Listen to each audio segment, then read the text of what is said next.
तो आज हम एआरओ के पेपर की बात करते हैं। तो दोस्तों एआरओ का पेपर जो आपका 29/8/2022 को लगा था, उसमें हम आपको राजस्थान जीके के जो क्वेश्चन आए हैं वो सभी आपको सोल्व करा रहे हैं।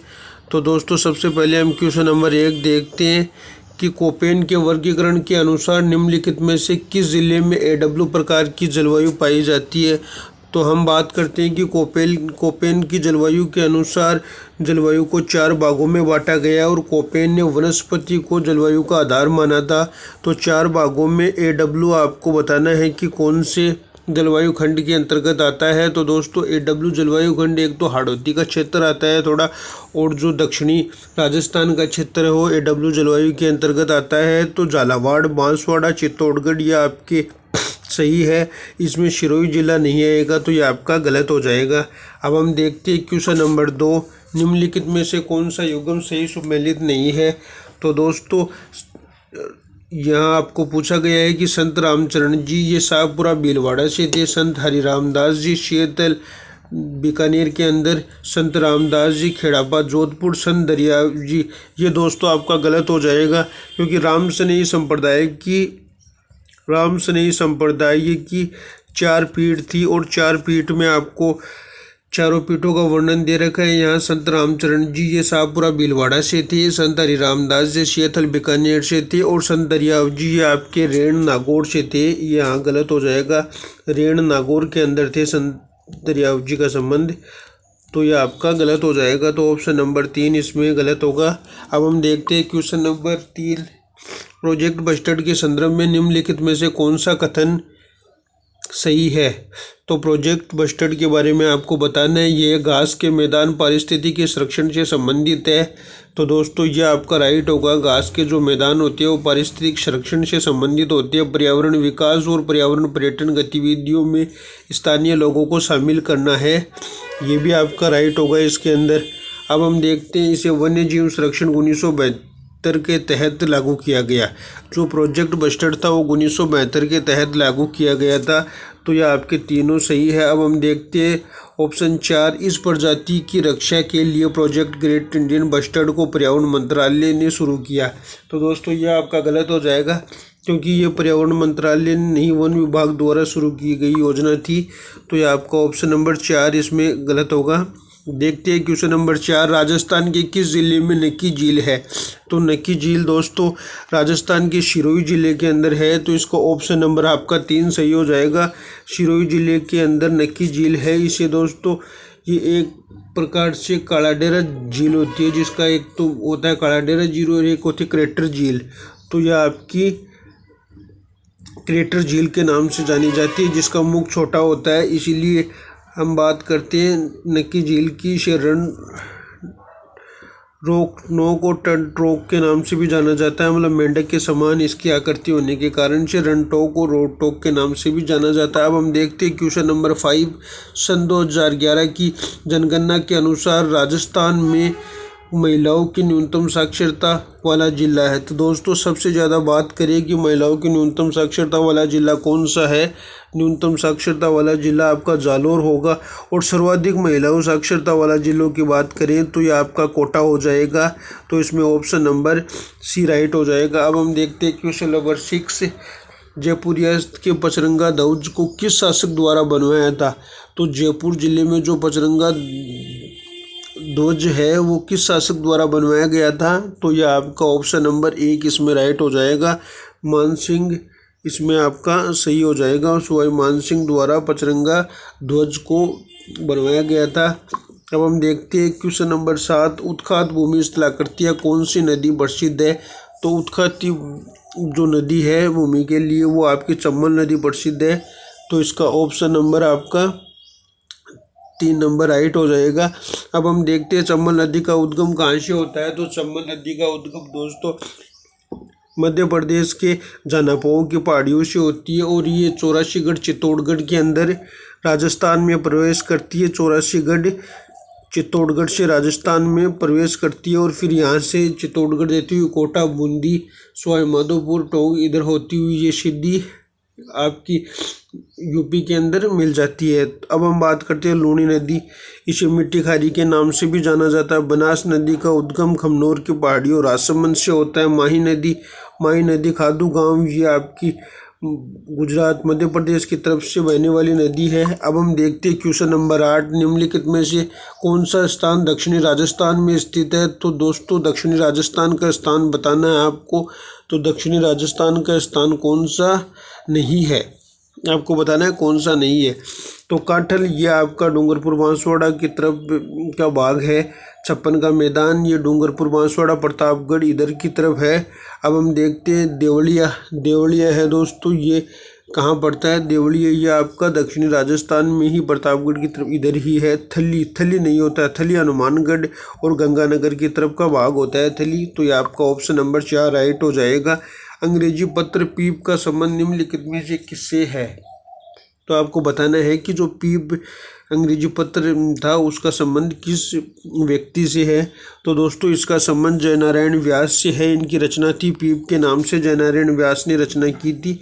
और दोस्तों जयनारायण व्यास का संबंध किस प्रजामंडल से है। तो ये मारवाड़ प्रजामंडल से संबंधित नेता थे। अब हम देखते हैं क्वेश्चन नंबर 10, किलकिला तोप का संबंध निम्नलिखित में से किस दुर्ग से है। तो किलकिला तोप है वो किस दुर्ग से संबंधित है। ये आपके मेहरानगढ़ जोधपुर की दुर्ग है। इसमें 3-4 प्रकार की तोप पाई जाती है, किलकिला, धुर्धनी और 3-4 प्रकार की तोप है। जो मेहरानगढ़ दुर्ग कहाँ है, जोधपुर के अंदर, इसे मयूरध्वजगढ़ के नाम से भी जाना जाता है। अब हम देखते हैं क्वेश्चन नंबर 11, राजस्थान में वैष्णव धर्म का प्राचीनतम अभिलेख कहाँ से प्राप्त हुआ। तो दोस्तों राजस्थान में वैष्णव धर्म का सबसे प्राचीनतम अभिलेख कहाँ से प्राप्त हुआ, यह आपका गोसुंडी की बावड़ी चित्तौड़गढ़ के अंदर से प्राप्त हुआ। तो इसमें आपका चित्तौड़गढ़ गोसुंडी की बावड़ी ये सही हो जाएगा। अब हम देखते हैं क्वेश्चन नंबर 12, पीने के पानी में फ्लोराइड की सांद्रता से जिलों को कौन सा समूह सर्वाधिक प्रभावित करता है। तो दोस्तों सबसे ज़्यादा हम बात करें कि फ्लोराइड की समस्या अजमेर के अंदर और इधर नागौर की तरफ सबसे ज़्यादा समस्या आ रही है। तो आपको पहले ये देखना है कि अजमेर और नागौर किस भाग में आ रहे हैं। तो दोस्तों इसमें सबसे ज़्यादा जालौर, बाड़मेर, सिरोही और बांसवाड़ा जिलों में प्रभावित करता है। तो आपका ऑप्शन नंबर 2 राइट हो जाएगा, क्योंकि इसके अंदर अजमेर और नागौर में कुबड़पट्टी के नाम से जाना जाता है। फ्लोराइड के कारण वहाँ के लोगों की थोड़ी हड्डी है जो टेढ़ी सी हो जाती है, इसलिए आपका ऑप्शन नंबर 2 जालौर, बाड़मेर, सिरोही और बांसवाड़ा का जिला प्रभावित होगा। अब हम देखते हैं क्वेश्चन नंबर 13 है, मेवाड़ के शासकों का सही क्रम बताना है आपको। मेवाड़ के शासकों का सही क्रम कौन सा है। तो दोस्तों हम बात करें कि हमीरदेव चौहान आया, उसके बाद हमीरदेव चौहान के बाद आया क्षेत्र सिंह के बाद लक्ष्य सिंह, राणा लाखा के काल की बात करें, फिर राणा लाखा के बाद में राणा मोकल आ गया। तो देखिए दोस्तों ये क्रम आपका कहाँ बैठ रहा है, क्षेत्र सिंह के बाद हमीरदेव दे रखा है, तो ये आपका गलत होगा। आगे हम देखते हैं कि लक्ष्य सिंह के बाद में मोकल दे रखा है, ये भी आपका यहाँ तक सही है। बाकी हमीर बाद में नहीं आएगा, ये आपका गलत हो जाएगा। अब हम देखते हैं मोकल के बाद में क्षेत्र सिंह, ये आपका गलत होगा। राणा लाखा के बाद में मोकल आता है, तो आपको ऑप्शन नंबर 1 राइट हो जाएगा इसके अंदर। अब हम देखते हैं क्वेश्चन नंबर 14, निम्नलिखित में से कौन सा सुशीर वाद्य नहीं है। तो दोस्तों सुशीर वाद्य कौन सा नहीं है आपको देखना है इसके अंदर। तो दोस्तों इसमें ऑप्शन नंबर आपका 2 सही हो जाएगा। रबाब या आपका सुशीर वाद्य नहीं है, तत्वाद्य यंत्र है। इसके लिए हमने आपको एक ट्रिक बना रखी है कि तत्वाद्य यंत्र की आप पहचान कैसे करो।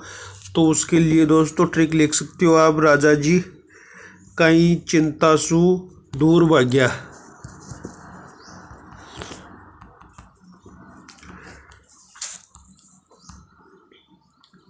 तो दोस्तों ये ट्रिक है, राजा जी कहीं चिंतासु दूर भाग्या। रा यानी रावणता, जा यानी जंतर, जय यानी जिंकारा, का यानी काम्यचा, ई यानी इकतारा, ची यानी चिंकारा, चिंता यानी तंदूरा, चिंतासु दूर, दू यानी दुकाका, र यानी रबाव और आवाज दोनों इसमें आ गए।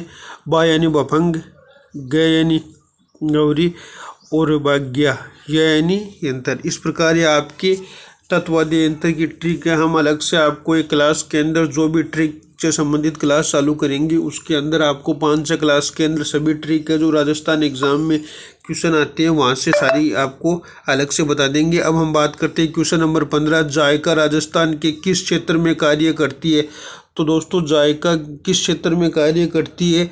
जायका जल क्षेत्र आजीविका सुधार के लिए कार्य करती है। जायका एक प्रकार से जल क्षेत्र में जो सुधार होता है उसके लिए कार्य करती है। तो ऑप्शन नंबर 2 आपका सही हो जाएगा। क्वेश्चन नंबर 16 है, किस स्थान पर सरस्वती नदी के लुप्त होने की उल्लेख महाभारत में हुआ है।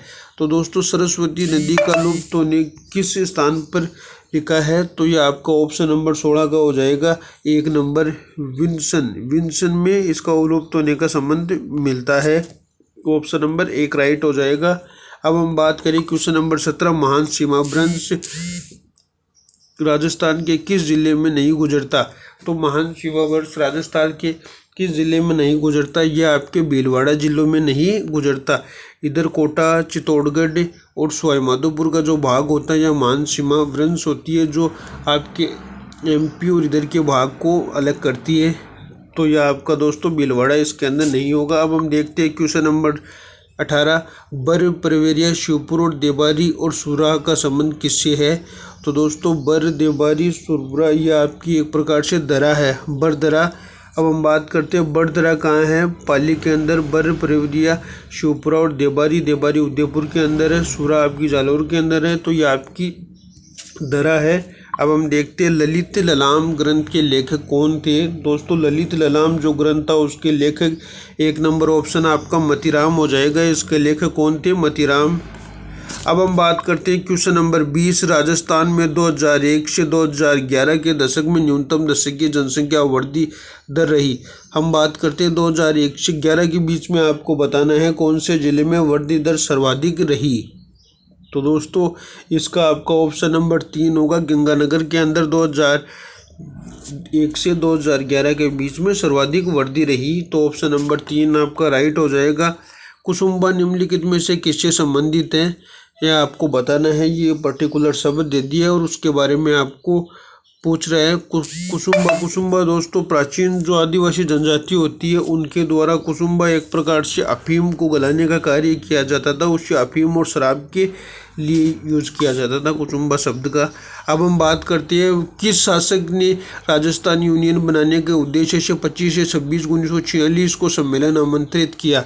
तो कौन सा शासक था जो राजस्थान यूनियन बनाने के लिए 25 से 26 जून 1946 को सम्मेलन आमंत्रित किया था। तो दोस्तों आपका ऑप्शन 22 का हो जाएगा। 3 नंबर भोपाल सिंह था जो राजस्थान यूनियन बनाने के अंदर संबंधित था। तो दोस्तों भोपाल सिंह कहाँ के महाराजा थे? ये मेवाड़ के महाराजा थे। इन्होंने तृतीय और चतुर्थ चरण के अंतर्गत इनको महाराज प्रमुख का पद दिया गया था। अब हम देखते हैं क्वेश्चन नंबर 23, शुष्क वन अनुसंधान संस्थान आफरी की स्थापना कब की गई। तो दोस्तों आफरी कहाँ है? आफरी जोधपुर के अंदर है। जो दोस्तों आफरी और जाफरी दोनों ही कहाँ है? जोधपुर के अंदर है। शुष्क वन अनुसंधान केंद्र, शुष्क वन मरु विकास संस्थान, ये दोनों ही जोधपुर के अंदर है।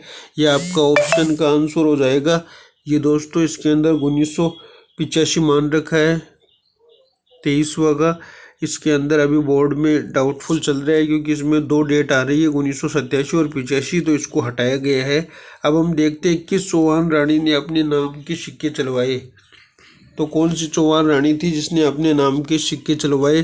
सोमल देवी थी जिन्होंने अपने नाम से सिक्के चलवाए। ये मेवाड़ की रानी थी जिन्होंने अपने नाम से सिक्के चलवाए। ठडडी उपबोली किस भाषा से संबंधित है? तो दोस्तों ठडडी उपबोली कौन सी भाषा से संबंधित है? यह आपके मारवाड़ी की उपबोली है। ठडडी बोली इधर जालोर, सिरोही और इधर के भाग में बोली जाती है दोस्तों। तो ये आपका ऑप्शन नंबर 3 राइट हो जाएगा। अब हम बात करते हैं निम्नलिखित में से कौन सा युगम सुमेलित नहीं है। तो हमीर रासों की रचनाकार जोधराज थे, ये आपका सही है। अब हम देखते हैं ऑप्शन नंबर 2, बिसलदेव रासो नरपति नाल है, ये भी सही है। कुमांड रासो यह आपका गलत हो जाएगा। कुमांड रासो की रचना जयानक नहीं थे, दलपत विजय थे। तो आपका ऑप्शन हो जाएगा दलपत विजय। तो इसमें आपका ऑप्शन नंबर 3 राइट हो जाएगा, यहाँ ये गलत है। संगत रासो गिरधर ओशिया, ये भी सही है। सोमपुरा शैली जानी जाती है। तो सोमपुरा जो शैली है, सोमपुरा किस कारण से जानी जाती है? सोमपुरा शैली ये आपकी स्थापत्य कला के लिए संबंधित है, सोमपुरा शैली। अब हम देखते हैं क्वेश्चन नंबर 28, राजस्थान निम्न नदियों पर विचार कीजिए। तो आपको बताना है कि अरब सागर में गिरने वाली नदी। तो हम देखते हैं कि माही नदी ये आपके अरब सागर में गिरती है दोस्तों।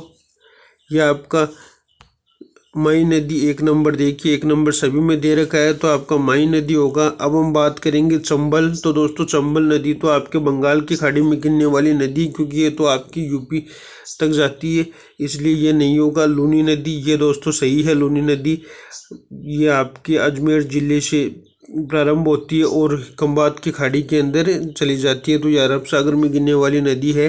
अब हम बात करेंगे, देखिए दोस्तों राजस्थान का नक्शा इस प्रकार से है।